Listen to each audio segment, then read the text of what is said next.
Hey beer tubers, Ryan back with another episode of San Diego Beer Vlog. Thanks for joining me once again. Today I'm going to look at a beer that I reviewed last year, but it was only in written form for the Beer Geek Nation website. It's before I decided to start doing these video reviews, and it's from one of my favorite breweries up in Oregon. And this is Deschutes' Hop in the Dark. They call this a Cascadian Dark Ale. You've also have heard it called a black IPA, which is, you know, an oxymoron. I don't like that description. I believe the new style description for this is American Black Ale, which kind of refers to it being a dark, non-stout, typically hoppy beer, which is what this is. So let's get this thing open. Deschutes, they print their label right here, Best Buy 11/28/11. You know, it's a ways out. It is a dark beer though, but it's a hoppy beer, so I want to drink this fresh.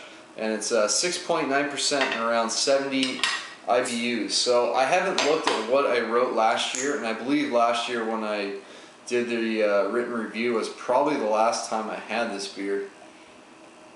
It's been a while. I'm looking forward to this coming back out, see how it compares, because this is one of the first, you know, black IPAs I had, along with Stone Sublimely Self-Righteous, which is actually the first beer I reviewed when I started doing videos, which I probably should re-review. Let's see. That is very, very dark. I can't see anything white through it, so it's very black. Just over a finger of just kind of light tan head. Mostly small bubbles on this one. Nose, mostly hops. Mostly hops.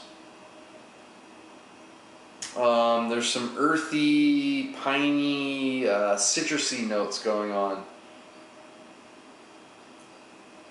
Yeah, it's really nice. Underneath you kind of pick up the malt. This is fairly, pretty much been sitting here just a few minutes out of the fridge. So this is one of those beers I'm going to drink it cold, and then we're going to come back as it warms up, since it is a dark beer. But initially on the nose, earthy, kind of piney hops with some slight, yeah, just, it's not like a very descript citrus note. There's almost like a floral note in there as well.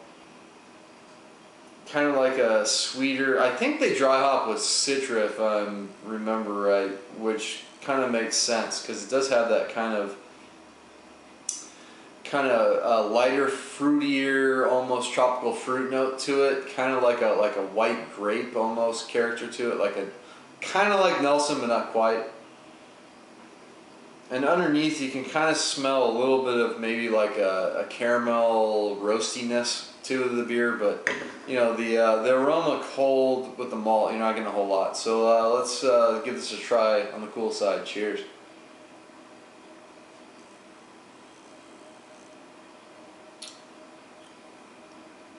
Yeah, a lot of hops up front, and just when you think it's almost like just like an IPA, that dark malt backbone just sweeps right in, gives you like a nice bit of like milk chocolate notes, and just kind of takes over and just goes all malt on the back end. So it's like two beers in one. You know, it's this IPA up front, and this you know, robust kind of stout character on the background.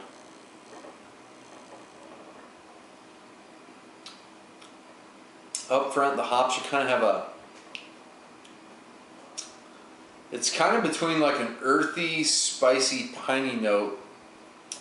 Very slight kind of like bitter grapefruit in there, orange notes, which kind of fade nicely into the more chocolatey, roasty notes of the malt backbone. You know, that kind of orange link. If you ever had like one of those chocolate orange things, chocolate and orange work really well together, and that's kind of what this beer's going on.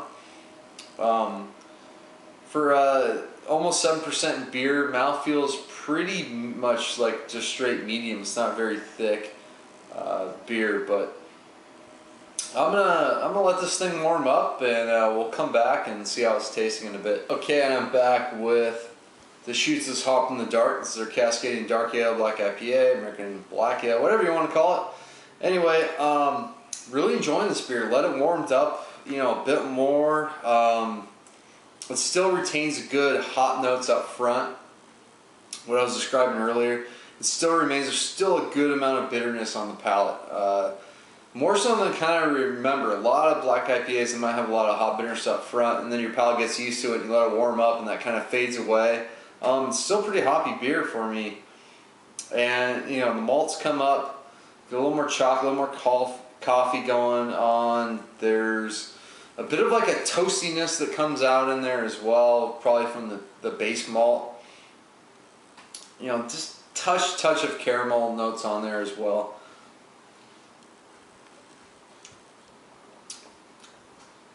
But it still remains, even though it tastes kind of like two beers, it still remains pretty cohesive overall throughout the beer. And I might be grading this higher than I did in my written review last year. I do think this is one of the better black IPAs out there. And I'm going to go with A- on this one. It's really enjoying it. I do like Stone's Sublime Self-Righteous a bit more than this one.